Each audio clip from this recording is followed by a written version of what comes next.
Ladies and gentlemen, welcome to El Rico's Wrestling Coalition. My name is Ricky Sharp.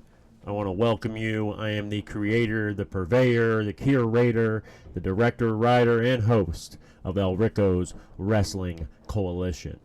I just looked on X. I seen Adam Pearce post the preview for Raw tomorrow night, and I just wanted to hit it up real quick. The first thing he came up with, John Cena versus Cody Rhodes, head to face in the ring, in the same building. Will John respond to Cody in kind, or will he decimate him? Let me start by explaining what I hope John Cena does and what I expect from the GOAT of WWE.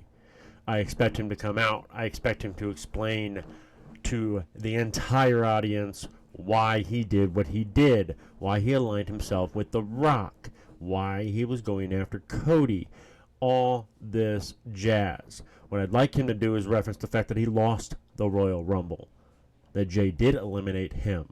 I'd like to see him reference his desperation, his seriousness when he spoke about entering the Elimination Chamber and how he didn't need to qualify because that was what's best for business. I want him to realize that he has a mortality, and I want him to say he was desperate for number 17. He saw it slipping away, and after no guaranteed shot, once he got his guaranteed shot, he became desperate. That's what I want him to say.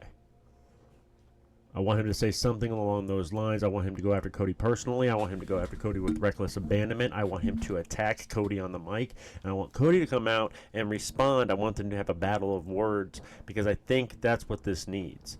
I think it needs a very big promo. I think it needs a very big segment where he lays out exactly why he did what he did and what he is going to do to Cody at WrestleMania. I hope it is personal. I hope he jabs at Cody. I hope he talks about Brandy. I hope he talks about Cody's daughter. I hope he goes after Cody's throat. That's what I expect, and that's what I hope we get tomorrow night at Raw. The second announcement he had was Braun Breaker is facing Penta with the Intercontinental title on the line. Let me start out by saying they are trying to squeeze whatever juice they can out of Penta before Phoenix gets there. Everyone heard that the current plan is to have them in a tag team. It's not a bad plan. They are a world-class tag team. So I think what they're trying to do is do their best to milk whatever they can out of Penta now. He is a phenomenal singles competitor. He has fire. He connects with the fans. He has aura and charisma. Not to mention he can go in the ring at a world-class level.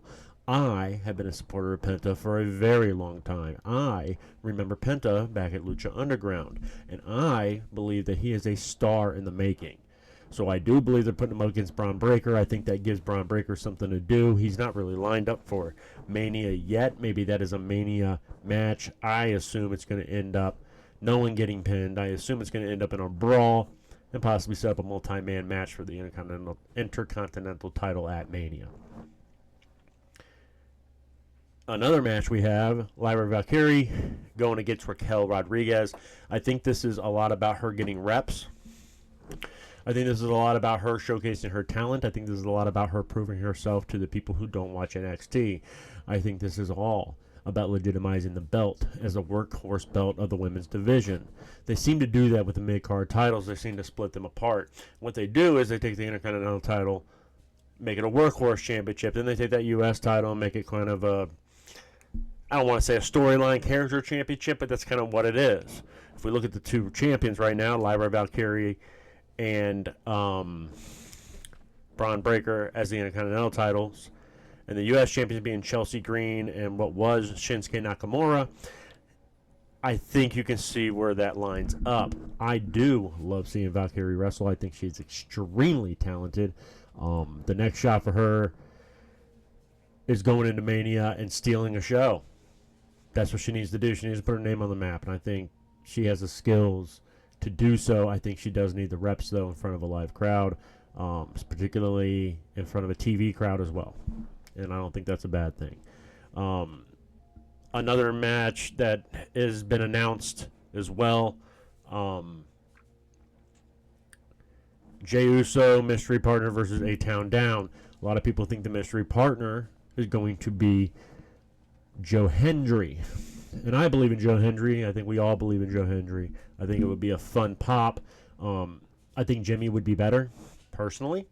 Seeing them Usos team up again, seeing that his brother has his back, going into Mania would not be a bad thing for Jay.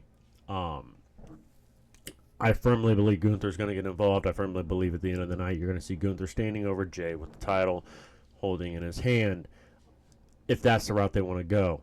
I don't know how you're going to book Jay against Gunther at Mania. I don't know what your plan was to begin with. You didn't want Gunther losing. Gunther's a good champion. And as long as you put him in there with competition, I think his reign will be pretty historic. If you keep putting him in there for banger after banger after banger as the world champ, I think that's something you can do. I don't think him losing at Mania is the right call. That being said, you kind of painted yourself in the corner because now you have Mr. Yeet, Jey Uso, who's over with everybody, and everyone expecting him to get a world title. I don't know how you do it. Me personally, if I'm booking it, Gunther smashes him. I think he squashes him. I think he takes him out in 30 seconds at Mania. I think you make it a squash match. You make it as authoritative as possible. And then maybe give Jay a break. Maybe push him off to SummerSlam. Maybe put him in a program with Drew. But I don't know that Jay as champion is something that we want, to be perfectly honest. I think we want the moment, but I don't think we want the reign afterwards. And I think he'd be a transitional champion at best. And that's not something I want to see for Jay. Now, it'd be nice to get a WWE title under his belt. I'm sure he would be excited for it. This is not something I'm looking to see. Last thing mentioned by Adam Pearce was CM Punk being in the building as well. I'd like to see him go after Roman Reigns verbally, along with Seth Rollins verbally. I think they messed up with Roman. And when I say that, I don't think they messed up to a point where it's going to be an issue. I think what they did was, he eliminated me in the Rumble. Well, that's kind of what you're supposed to do. So I don't understand why they went that route. Me personally, I would have went after Punk's relationship with the Wise Man. And that's what I would have used. But they went with the Royal Rumble route, him getting eliminated. And then Punk kind of stifled that. What I'd like to see is Roman come out and say a legitimate reason. Stay away from my Wise Man. He's mine. That's what I think he needs to say. Seth also being in this match makes it a little bit weird. I think the triple threat was kind of lazy. But at this point, there's not much else you can do. Even as of 2 weeks ago, there wasn't much else you could do. All three had no Mania match. You had already decided on Drew and Damian. So we were stuck with three superstars, one spot, and three deserving guys. Seth's good. CM Punk is good. Roman Reigns is really good. They all deserve a spot. So you kind of back yourself into a corner where you have to put all three in a match. I think it devalues all three of the feuds. Romans and Seth's and Punk's and Romans. I think it devalues all three of them. I think Paul Heyman being a pawn on one side of the feud cheapens that part of the action as well. I don't personally like it. That being said, they're going to put on a freaking banger, folks. An absolute freaking banger. So I don't think we could be too sad about that. I'd also like to see a little more filler for Mania on Raw. I'd like to see a couple more matches announced. I'd like to see... We have 2 nights, guys. 2 long nights. Not only 5 hours a night.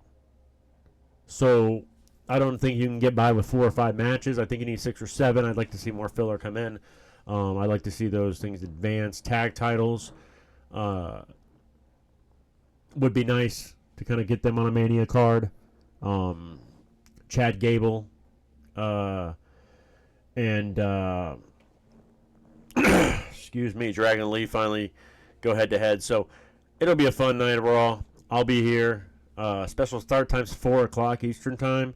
I get home about 4:30, so I'll hop right on, give a listen. About 8 o'clock, I'll hop on here and give a hopefully glowing review. Thanks for joining us on El Rico's Wrestling Coalition. Join us tomorrow when we drop that review live on X, Twitch, YouTube. Thank you so much. Peace.